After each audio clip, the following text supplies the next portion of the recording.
오늘 성경 말씀은 열왕기상 17장 1절입니다. 성경적 의미의 부흥은 단지 심령의 부흥만을 말하는 것이 아니라 총체적 문화 변혁을 의미합니다. 그것은 하나님 백성들의 심령 갱신을 넘어 그들을 둘러싸고 있는 정치, 경제, 문화, 종교, 체제 전반에 걸친 창조적 해체 작업을 뜻합니다. 2000년간 교회사에 일어난 부흥운동은 언제나 인격과 사회 전체를 동시에 변형시키는 총체적인 변혁이었습니다. 한국 교회의 초대교회사도 부흥의 역사였습니다. 조선의 봉건적 사상에 얽매여 있던 백성들에게 기독교 복음이 들어가자 인격과 품성의 변화가 일어났으며 문화가 변혁되기 시작하였습니다. 특히 1907년 전후에 일어난 평양 일대의 오순절적 성령 역사는 심령 부흥을 넘어 총체적인 사회 변혁을 가져왔습니다. 갖가지 사회적 차별이 사라지고 불의하고 악한 사회 풍습들이 자취를 감추기 시작하였습니다. 이런 의미에서 엘리야의 부흥운동은 한국 교회가 지향해야 할 부흥운동의 바람직한 유형을 제시하고 있습니다. 엘리야의 부흥운동은 신앙에 의해 주도되는 심령 갱신운동이자 바알 문화 및 그것을 떠받들던 바알 종교에 대한 변혁운동이었습니다. 엘리야는 주전 9세기 북이스라엘의 가장 보수적인 길앗 지역에서 일어난 예언자로 바알 신앙에 기울어져 버린 나라를 구하는데 전심전력한 선지자였습니다. 이 엘리야의 총체적인 부흥운동이 열왕기상 17장부터 19장에 기록되어 있습니다. 당시 엘리야의 시대의 북이스라엘은 괴롭고 암울한 사회였습니다. 아합 왕과 시돈 출신 이세벨이 주도하는 혼합주의적이고 국제주의적인 바알 아세라 종교가 지배하고 있었습니다. 이세벨이 주도한 바알 종교의 침투로 여호와 선지자들은 대다수 죽거나 동굴 속으로 숨어들었습니다. 이런 역사적 영적 상황 가운데 엘리야가 등장하였습니다. 오늘 본문 1절은 엘리야를 길앗에 우거하는 디셉 사람으로 소개하고 있습니다. 길앗의 디셉은 요단강 동편에 있는 마을입니다. 요단강 동편 사람들은 가나안 바알 종교에 훨씬 더 우호적이던, 즉 본토 가나안의 농민 문화에 노출되어 있었던 요단강 서편 사람들보다 보수적인 신앙을 견지하고 있었습니다. 그러나 아합 왕의 아내였던 시돈 사람 이세벨은 바알 종교 혁명을 일으켜 사마리아에 큰 바알 신전을 건축했고 850명의 왕실 선지자들을 수하에 거느리고 있었습니다. 그녀는 또한 이스라엘 사회를 계급적, 계층적, 양극화 사회로 변질시켰습니다.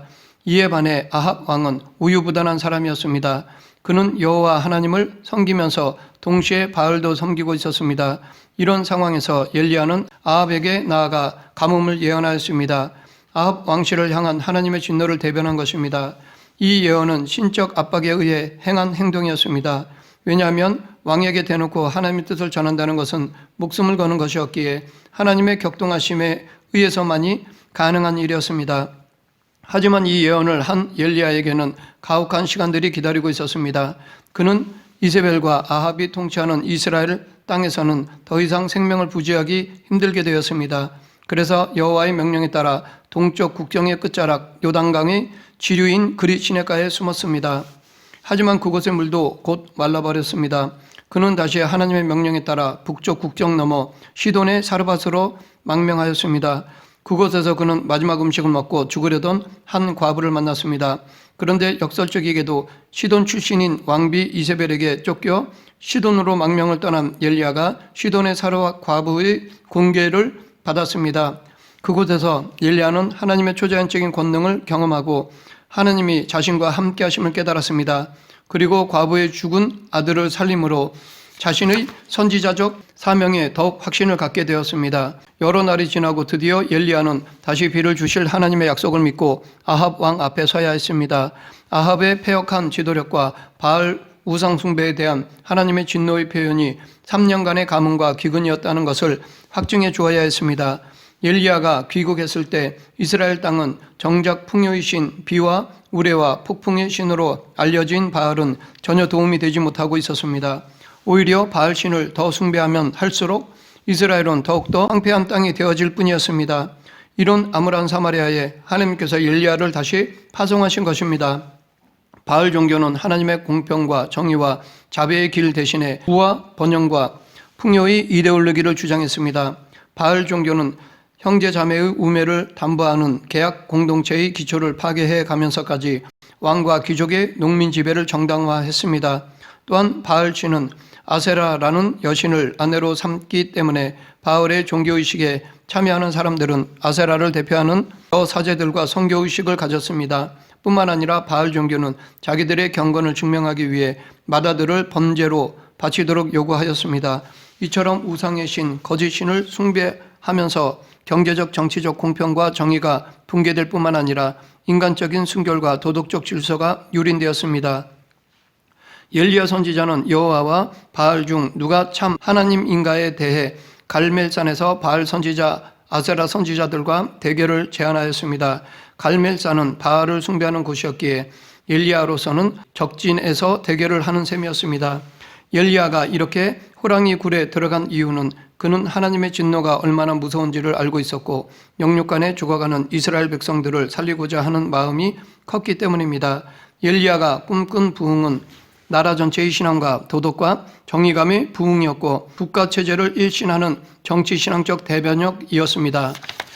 이런 간절한 마음으로 기도하자 하나님은 그의 기도를 불로 응답해 주셨습니다. 이 응답으로 머뭇머뭇하던 백성들의 태도가 여호와 하나님을 향한 확신으로 바뀌었습니다. 그리고 바알과 아세라 선지자를 심판하려는 엘리야를 도왔습니다. 백성들의 회개와 엘리야의 기도는 3년간의 가뭄과 기근을 종식시켰습니다. 그런데 엘리야의 사명은 일회성 소나기가 아니라 세대를 넘어 계승되어야 할 것이었습니다. 그러하기에 엘리야에게는 다시금 혹독한 시련이 준비되어 있었습니다. 엘리야는 갈멜산 전투로 큰 승리를 맛보았습니다. 그러나 사마리아로 돌아갔을 때 그는 아합, 이세벨, 바알 천하가 몰락하지 않고 여전히 위세를 떨치고 있는 것을 보았습니다. 오히려 850명의 바알과 아세라 선지자들을 살해한 혐의로 엘리야 자신은 이세벨의 지명수배를 받고 쫓기는 신사가 되었습니다.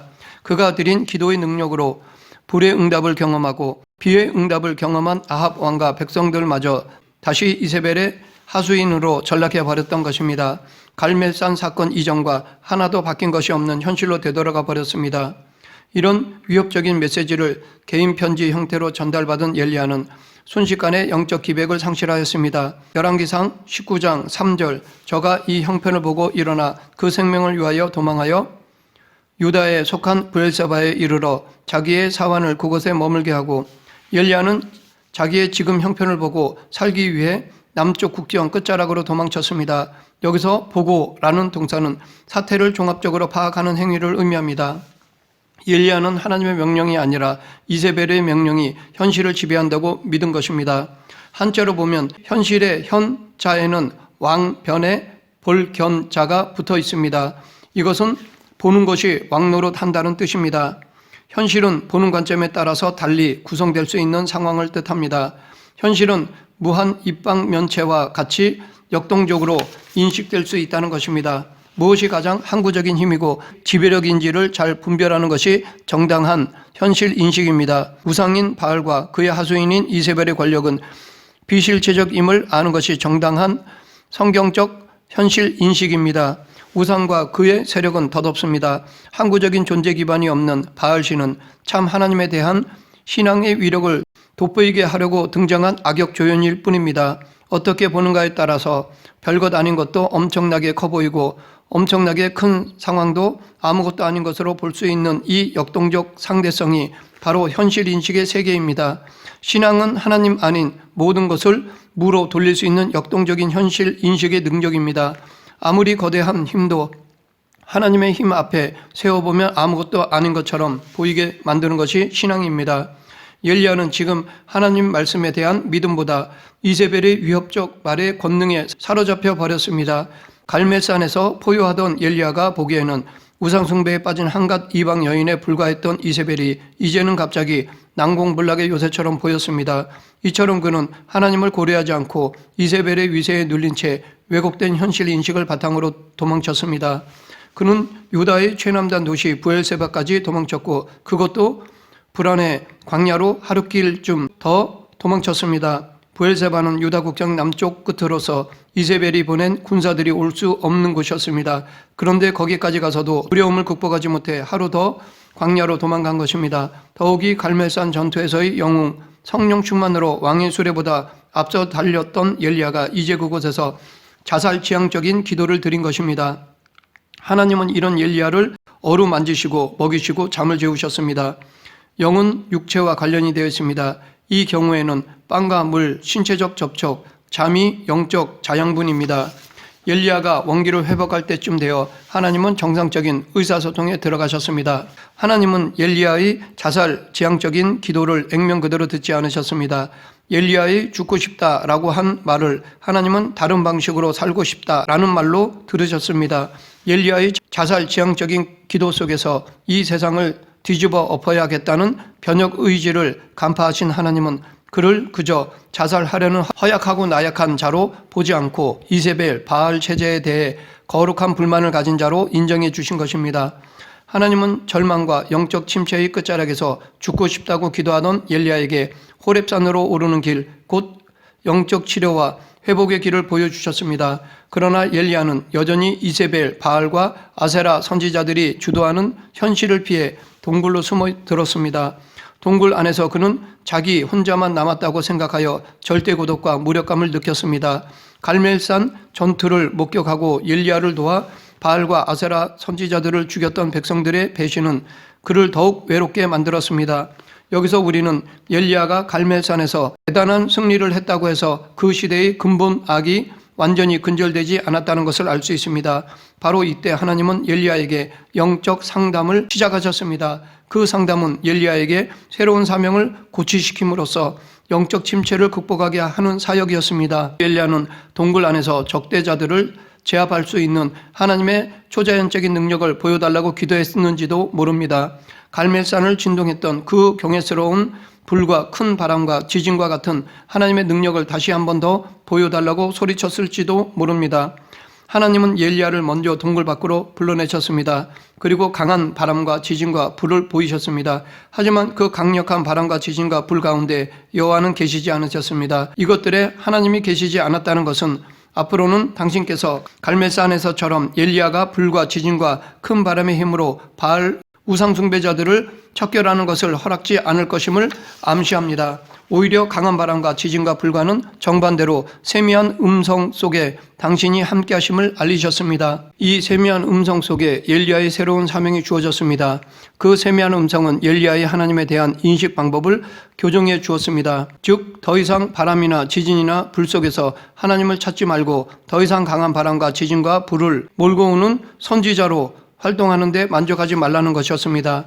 이 상담을 통해 엘리야는 역사의 주관자가 결코 이세벨과 바알일 수 없으며 오직 여호와 하나님뿐임을 다시 깨닫게 되었습니다. 하나님은 세미한 음성 속에서 새로운 사명을 부여함으로써 엘리야의 영적 침체를 치료하셨습니다. 그 새로운 사명은 바알 숭배를 척결할 동역자들을 세우고 자신의 우상 파괴 운동을 계승할 후진을 발견하는 일이었습니다. 엘리야는 세미한 음성 속에서 바알이라는 우상 숭배자들을 척결하는 일이 자신의 당대에 끝날 일이 아니라 오랜 세월을 두고 완성해야 할 일임을 깨달았습니다.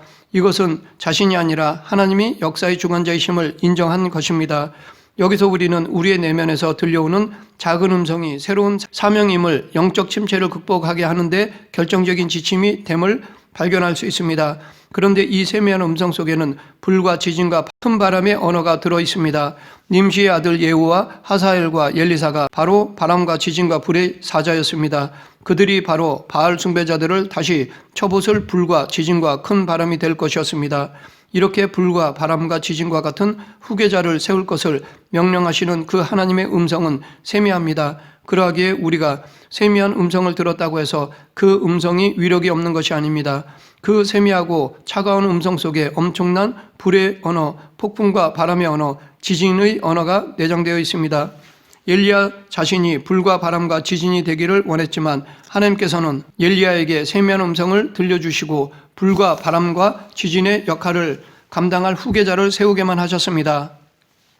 엘리야는 하나님이 주도하시는 현실을 깨달은 후에야 다시 광야로 달려갈 수 있는 사명자가 될 수 있었습니다. 이처럼 하나님이 주도하시는 일은 하나님의 제단에서 시작되어 세상 속으로 확장되고 세상의 우상숭배 체제의 근본을 허물어뜨리는 하나님 나라 운동입니다.